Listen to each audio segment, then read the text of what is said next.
Assalamualaikum warahmatullahi wabarakatuh.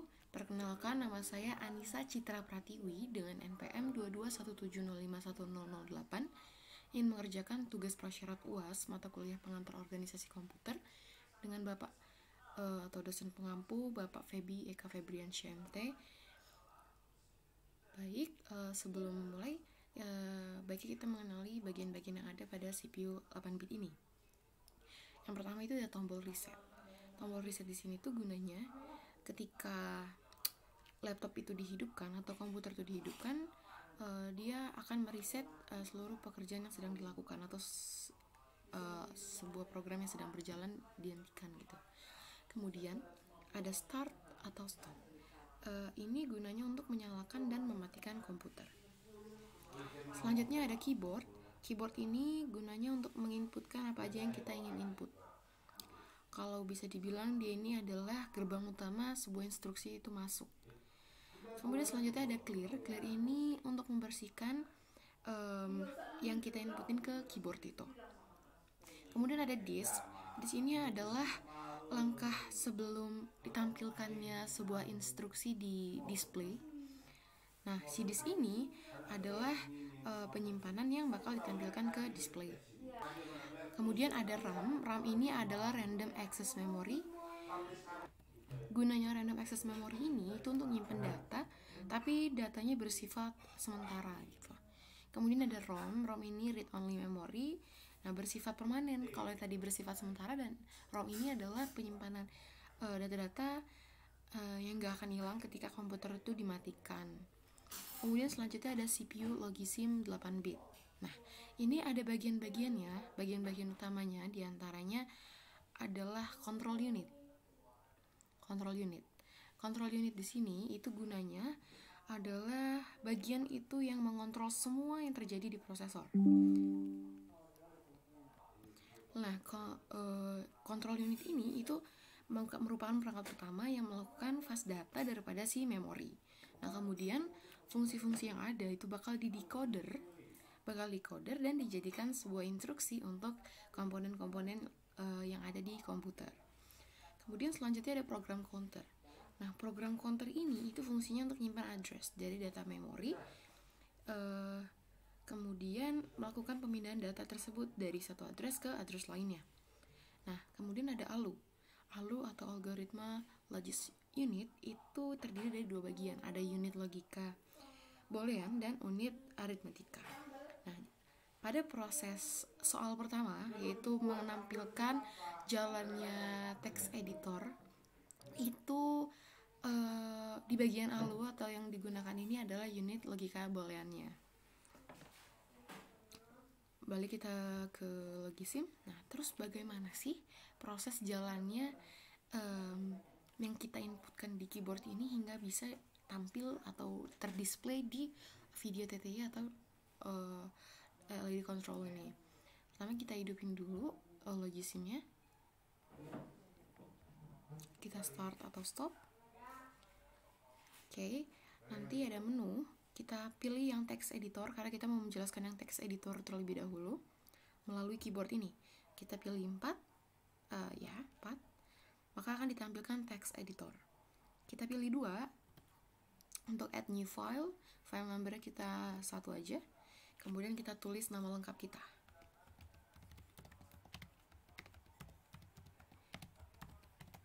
Yang dijadikan pertanyaan adalah ketika kita input suatu instruksi atau suatu hal yang mau ingin kita tampilkan di atau terdisplay di video TTY ini melalui keyboard dan tiba-tiba bisa tampil di TTY ini. Bagaimana sih?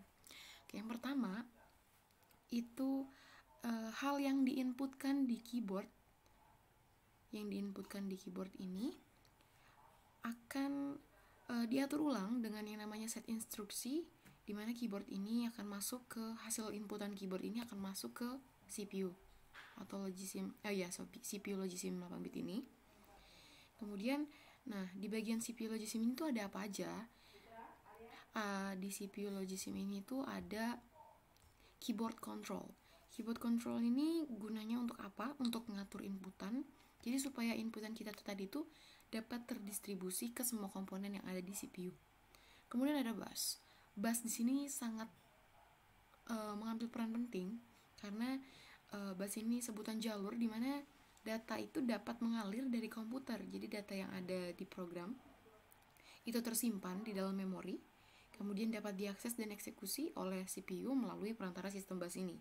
Jadi sistem bus ini bisa dibilang jalur-jalur pengantar data ke memori gitu. Kemudian selanjutnya ada RAM.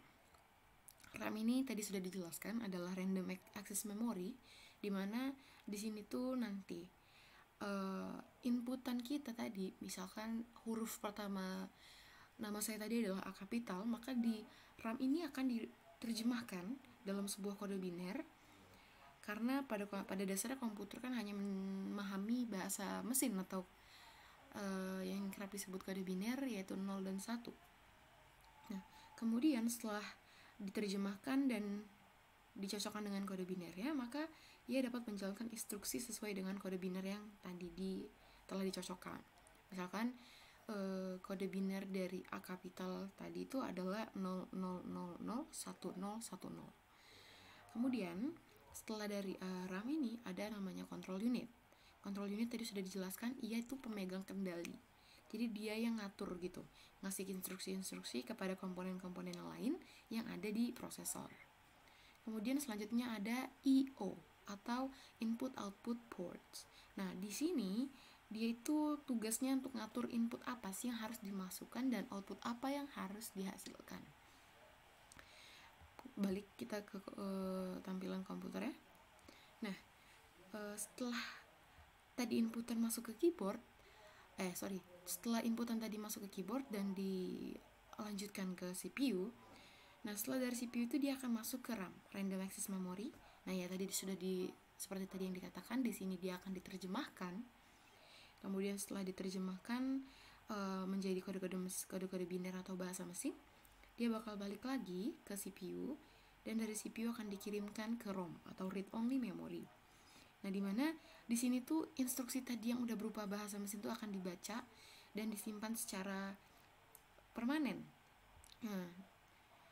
Nah, di dalam ROM ini juga proses input output itu terjadi secara berulang-ulang yang ditandai dengan tanda hitam yang bergerak-gerak tadi sebelumnya.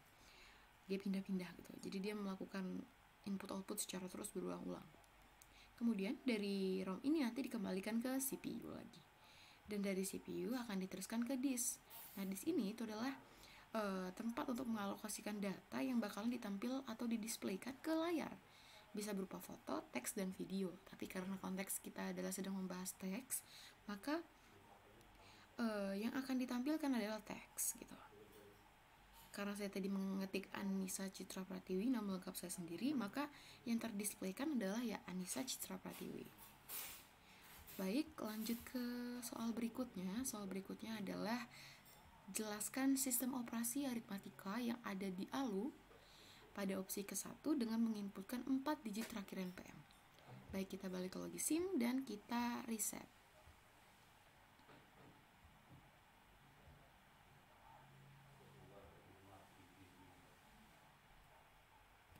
Kita reset.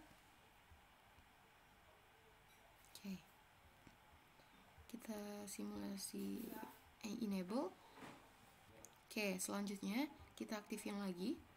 Untuk kita ke menu ALU, kita inputkan melalui keyboard, yaitu 1, tapi tunggu selesai. Oke, kita pilih 1, maka dia akan menggantikan layar atau layar LED dengan tampilan ALU. Nah, tampilan ALU ini juga ada kode mesinnya gitu. Jadi akhirnya dia menampilkan ini. Nah, di sini ada operasi yang tersedia, itu ada AND, OR, XOR, NOR, add, dan sub. Nah, diminta untuk inputin A dan B. Kita inputkan 4 digit terakhir NPM 0, 0, 8. Kemudian mengeluarkan result, sebuah operasi yang sudah otomatis dikerjakan oleh CPU logi SIM ini. Oh my god, dia ngulang. Kita ulang lagi deh.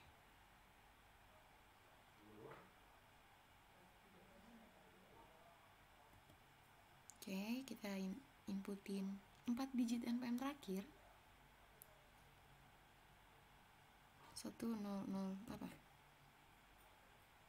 Oke, ini kayaknya dia langsung bakal ke reset, jadi kita stop aja ya.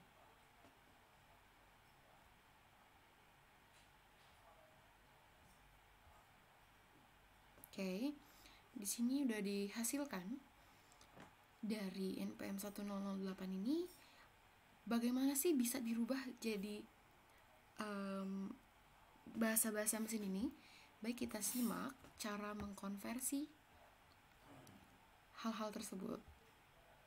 Jadi tadi kan saya menginputkan 4 digit NPM terakhir yaitu 1008. Nah, itu kita pisah menjadi dua bagian kiri dan bagian kanan, 10 dan 08. Kita fokus ke 10.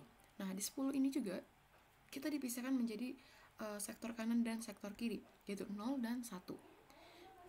Nah, 0 ini kode binernya bagaimana?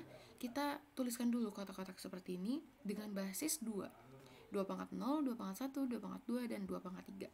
1, 2, 4, 8. Untuk menghasilkan 0 ini, maka ya udah, tidak ada yang 0 kali 1, 0, 0 kali 2, 0, 0 kali 4, 0, 0 kali 8, 0. Jadi 0.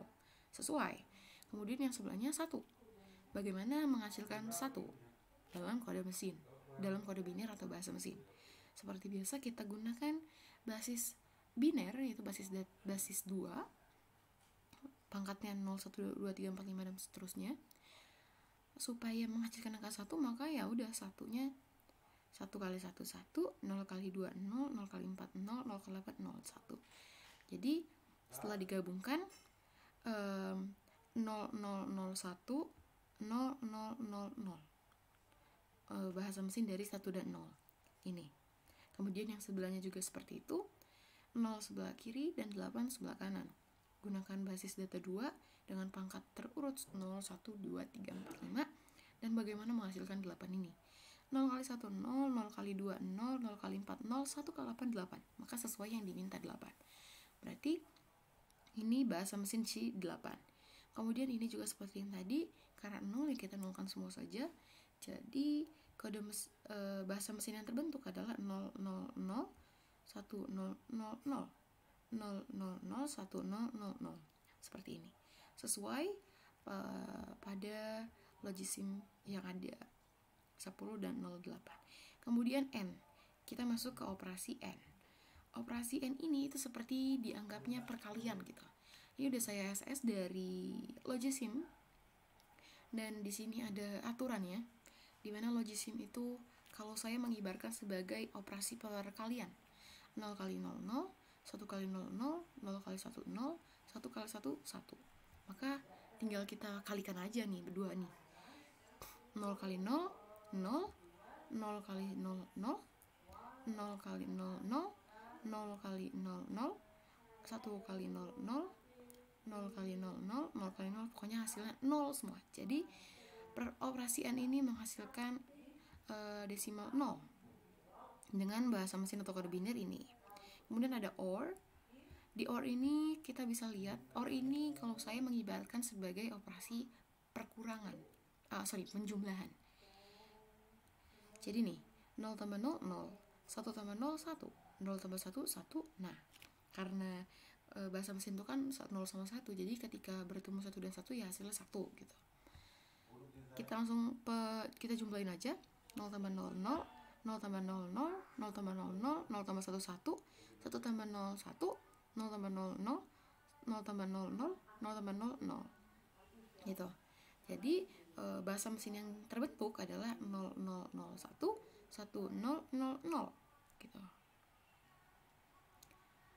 Jadi setelah dijumlahkan menghasilkan desimal 1 dan 8. Apakah benar? Benar. Kemudian kita pindah ke XOR. Nah, XOR ini apa? XOR ini kayak bentuk negasi dari OR ini. Jadi ketika misalkan ini 0, 0, 0, 1, 1, 0, 0, 0. Negasinya ya berlawanan. 0 berarti 1, 0 berarti 1, 0, 1 berarti 1, 0, gitu-gitu. Jadi kalau XOR ini gampang dicari kalau udah ada OR-nya. Tinggal kita negasikan aja XOR. Gitu. Nah, tadi kan di sini kalau di OR itu 0001 1000. Nah, ini sebaliknya, negasinya 111 0 0111. Setelah dijumlahkan, hasil dari biner sisi kiri ini adalah 14. Tapi 14 itu apa ya? Ada ininya sendiri gitu. Nih, heksadesimal 1, desimal 1. Nah, desimal 14 itu heksanya bukan 14 tapi E. Gitu lah. E. Jadi ini 14 ini adalah E dan 7. Jadi E7. Kita lihat XOR-nya E7. Oh, terbalik.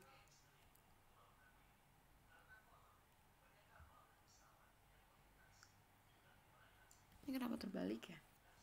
Pokoknya kalau XOR kan lawannya dari OR ya. XOR itu lawannya dari OR.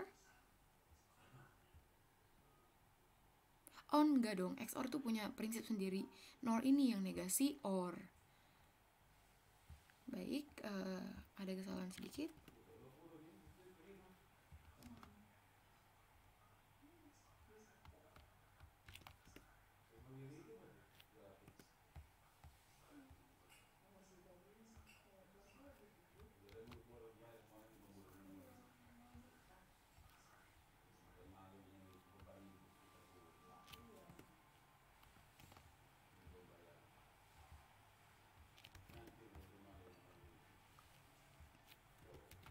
Oke. Nah, XOR ini ralat ya, yang negasi dari OR itu adalah NOR. Nah, kalau XOR ini dia punya aturan di mana dia itu suka anak kembar. Jadi mudahnya XOR ini suka sama anak kembar. Setiap kode identik pada bahasa mesin itu akan bernilai 0. Jadi ini kan identik ya. Identik, maka bernilai 0, 0. Ini tidak identik, maka bernilai 1. Tidak identik, bernilai 1. Identik bernilai 0, 0, 0. Jadi XOR-nya adalah 1 dan 8. XOR 1 dan 8. Kemudian ada NOR. Nah, NOR ini adalah negasi OR. Jadi kita tinggal negasikan OR tadi. Menjadi 1, 1, 1, 0, 0, 1, 1, 1. Ya, sesuai tadi lah ya. Kalau 14 itu, desimal 14 itu bukan heksanya 14, tapi desimal 14 itu heksanya adalah E. Begitu. Kemudian 14E, 7 tetap 7. E7 jadi NOR-nya. NOR-nya E7, benar. Kemudian ada add, atau add ini istilahnya adalah penjumlahan. Ini ada aturannya. Dan ini kode A dan B yang akan di-add-kan atau dijumlahkan. 0 plus 0 adalah 0 carry 0. 0 plus 0 adalah 0 carry 0. 0 plus 0 adalah 0 carry 0. Nah, 0 plus 1 itu 1. 0 plus 1 itu 1. Carry 0. Jadi di sini ada 0. Nah, 0. 1 plus 0 itu 1 carry 0. 1 carry 0. 0 plus 0, 0 carry 0. 0 plus 0 carry 0. 0 plus 0, 0 carry 0. Udah selesai kita. Jadi hasilnya adalah 0, 0, 0, 1, 1, 0, 0, 0. Nah, setelah digunakan basis biner, lalu kita mencari berapa sisi desimalnya, itu adalah 18. Add-nya adalah 18. Kemudian ada sub. Sub ini itu seperti pengurangan. Nah, ini ada aturannya. Dan ini A dan B, bahasa mesin yang tadi kita inputkan, A dan B. Nah, 0, 0, 0, borrow 0, 0, 0 kurang 0, 0, borrow 0, 0 kurang 0, 0, borrow 0. 0 kurang 1 itu 1, borrow 1. Berarti di sini ada 1. 1 plus 0, 1 kurang 0 itu 0, borrow 1. Borrow 0, 0. Kemudian 0 min 0, borrow 0. 0 kurang 0, 0, borrow 0, 0 kurang 0, 0. Jadi hasil dari sub pengurangan ini adalah 0, 0, 0, 0, 1, 0, 0, 0. Kemudian setelah kita cari berapa desimal menggunakan basis biner ini adalah 0,8. Kita cocokkan dengan logisim. Ini mungkin belum beres ya, tapi di sini 2,0, 2,1, 2,2, 2,3, 8. Jadi ini benar ya, 0, 8. Tadi karena saya reset, karena saya stop, jadi dia terhenti prosesnya. Baik, cukup dari saya. Sudah selesai menjelaskan terkait text editor tadi dan operasi-operasi yang ada di option ALU, algoritma logis unit. Mohon maaf apabila ada kekeliruan dan salah kata. Saya akhiri, wabillahi taufiq wal hidayah. Wassalamualaikum warahmatullahi wabarakatuh.